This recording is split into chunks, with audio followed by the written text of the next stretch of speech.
So there's a prayer, and then there's that is the blessing of the fire, and then there's the hymn in honor of St. John, and then there's the final prayer. So the first prayer that is said to bless the fire, and then the fire sprinkled with holy water, is actually the same prayer as there's just a generic prayer in the ritual blessings for any fire. I mean, a prayer for the blessing of the fire. So it's the same prayer.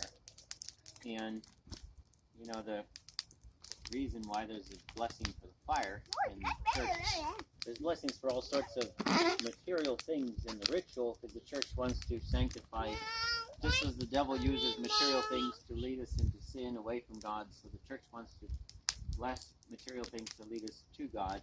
So there's blessings for food, there's blessings for the car, blessings for fire engines and airplanes, and all sorts of things. And the blessing always ties in some spiritual thought to the material thing that's being blessed. So in the case of fire, it's a pretty obvious connection to Christ, the light of the world.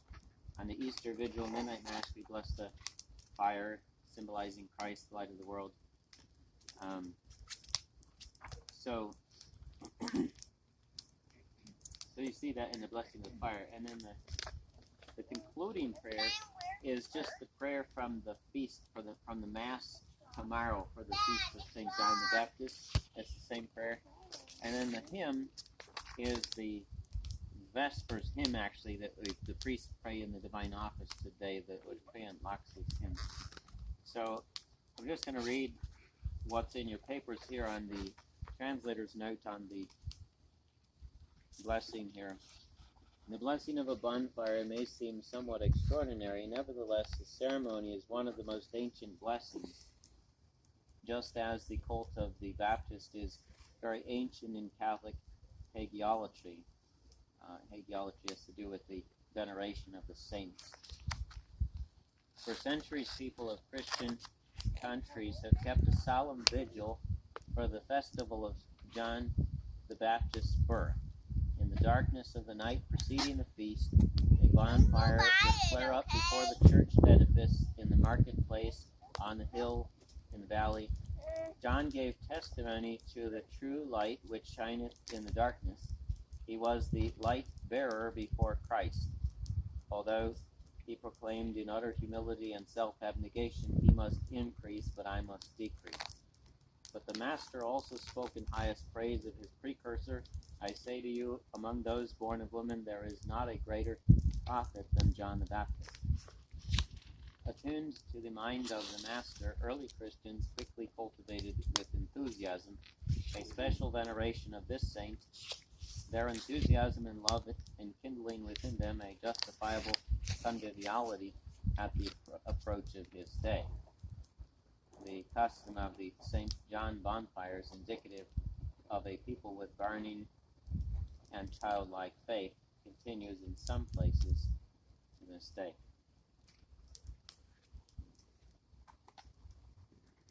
Auditorium nostrum in nomine Domini, et fecit caelum et terram. Dominus vobiscum et cum spiritu tuo oremus.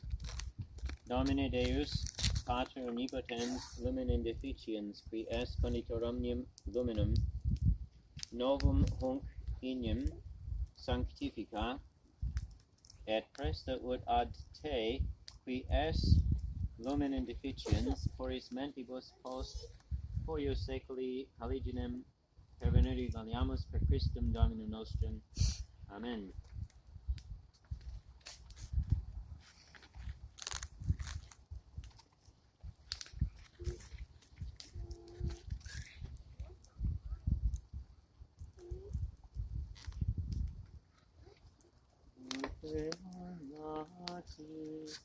Resonare fidi, mia gestorum,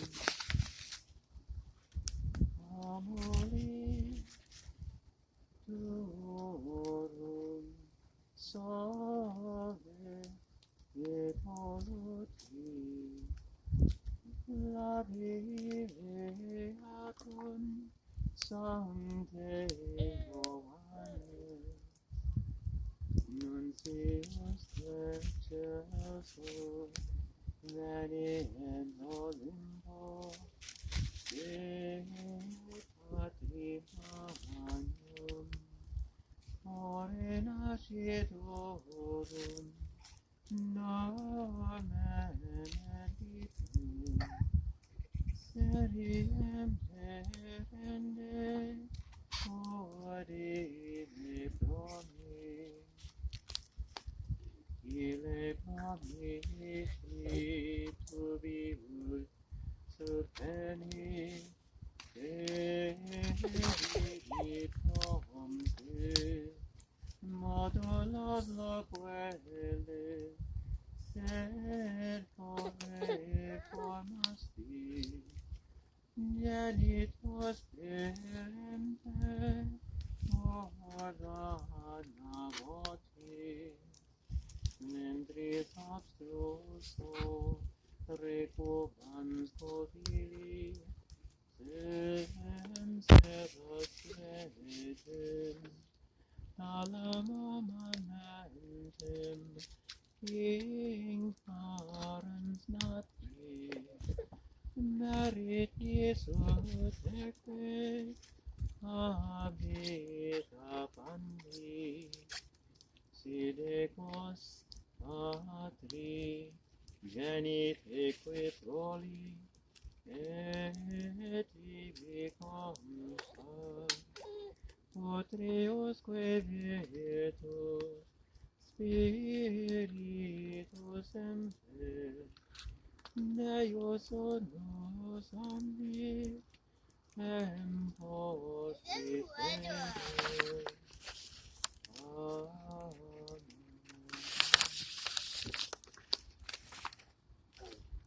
Et amam Iesus ad Deo, qui nomen eratio omnes, oremus, Deus qui presentem diem honorabilem nobis in beati Ioannis nativitate vecisti, da populis tui spiritualiam gratiam iariorum et omnium fideliam mendes dirige in viam salutis aeterne, per Christum Dominum nostrum.